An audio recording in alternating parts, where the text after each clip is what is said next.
Gangster से नेता बने मुख्तार अंसारी की 28 मार्च को उत्तर प्रदेश के बांदा के एक अस्पताल में कार्डियक अरेस्ट से मौत हो गई। जेल में तबीयत बिगड़ने के बाद गंभीर हालत में मुख्तार को मेडिकल कॉलेज लाया गया था, जहां इलाज के दौरान मौत हो गई। माफिया डॉन मुख्तार अंसारी के परिवार के बारे में जानकर लोग इस बात पर यकीन नहीं करते कि मुख्तार जैसा माफिया एक वाकई प्रतिष्ठित परिवार से संबंध रखता था। मुख्तार अंसारी का जन्म गाजीपुर जिले के मोहम्मदाबाद में हुआ था। पिता का नाम सुबान उल्लाह अंसारी और मां का नाम बेगम राबिया था। गाजीपुर में मुख्तार अंसारी के परिवार की पहचान एक प्रतिष्ठित राजनीतिक खानदान की है। मुख्तार अंसारी के दादा डॉक्टर मुख्तार अहमद अंसारी स्वतंत्रता सेनानी थे। गांधी जी के साथ काम करते हुए वो 1926 में कांग्रेस के अध्यक्ष भी रहे हैं। मुख्तार अंसारी के नाना ब्रिगेडियर मोहम्मद उस्मान को 1947 की लड़ाई में शहादत के लिए महावीर चक्र से नवाजा गया था।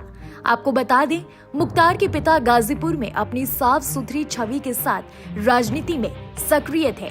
वहीं भारत के पूर्व उपराष्ट्रपति हामिद अंसारी रिश्ते में मुख्तार अंसारी के चाचा लगते हैं। मुख्तार अंसारी भले ही संगठित अपराध का चेहरा बन चुका था, लेकिन गाजीपुर में उसके परिवार की पहचान प्रथम राजनीतिक परिवार की है। सिर्फ डर की वजह से नहीं, बल्कि काम की वजह से भी इलाके के गरीब गुरबों में मुख्तार अंसारी के परिवार का सम्मान है। लेकिन कम लोगों को इस बात की जानकारी होगी कि अंसारी परिवार की इतनी इज्जत की एक वजह और है, और इसकी वजह है उसके परिवार का गौरवशाली इतिहास।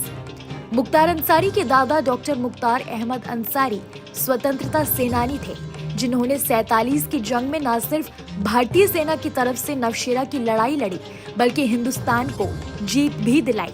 हालांकि वो खुद इस जंग में शहीद हो गए थे। खानदान की इसी विरासत को आगे बढ़ाते हुए मुख्तार के पिता सुबान उल्लाह अंसारी को 1971 के नगर पालिका चुनाव में निर्विरोध चुना गया था। इतना ही नहीं, भारत के पिछले उपराष्ट्रपति हामिद अंसारी भी मुख्तार के रिश्ते में चाचा लगते हैं। एक तरफ जहां सालों की खानदानी विरासत है, तो वहीं दूसरी तरफ कई संगीन इल्जामों से घिरा था माफिया डॉन मुख्तार अंसारी, जिसने अपने परिवार की शानदार विरासत पर पैबंद लगा दिया। लेकिन इस खानदान की अगली पीढ़ी से मिलेंगे तो फिर हैरानी होगी। मुख्तार अंसारी का बेटा Abbas Ansari short gun shooting का इंटरनेशनल खिलाड़ी है। दुनिया के टॉप 10 शूटरों में शुमार अब्बास न सिर्फ नेशनल चैंपियन रह चुका है, बल्कि दुनिया भर में कई पदक जीतकर देश का नाम रोशन कर चुका है। लेकिन अब वो भी पिता के कर्मों की सजा भुगत रहा है। उसे मनी लॉन्ड्रिंग के मामले में गिरफ्तार किया गया है। अब अगर मुख्तार अंसारी की बात करें तो एक मामले की सुनवाई के लिए मुख्तार अंसारी को यूपी की बांदा जेल से पंजाब की रोपड़ जेल में भेजा गया था। फिर यूपी में होती है बीजेपी की एंट्री। यूपी में बीजेपी की सरकार बनने के बाद मुख्तार वापस नहीं आना चाहता था। उसे यूपी में लाए जाने के लिए जबरदस्त खींचतान चली। मामला सुप्रीम कोर्ट तक पहुंच गया। फिर क्या था, सुप्रीम कोर्ट ने सुनवाई के बाद उसे यूपी में शिफ्ट कर दिया। 7 अप्रैल को सुप्रीम कोर्ट के आदेश के बाद कड़ी सुरक्षा के साथ मुख्तार को पंजाब के रोपड़ से हरियाणा के रास्ते आगरा, इटावा और औरैया होते हुए बांदा जेल पहुंचा दिया गया था। बांदा जेल से बाहर आना उसे नसीब ही नहीं हुआ, लेकिन मुख्तार का दबदबा इतना ज्यादा था कि वो जेल में रहकर भी चुनाव जीतता रहा। एक खास बात ये भी है कि मुख्तार जितना अमीरों से लूटता था, उतना ही गरीबों में बांटता भी था। ऐसा मऊ के लोग कहते हैं कि सिर्फ दबंगई ही नहीं, बल्कि बतौर विधायक अंसारी ने काफी काम किया था।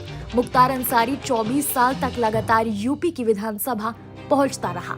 ऐसी तमाम देश दुनिया की खबरों के लिए देखते रहिए न्यूज़ नेशन डिजिटल।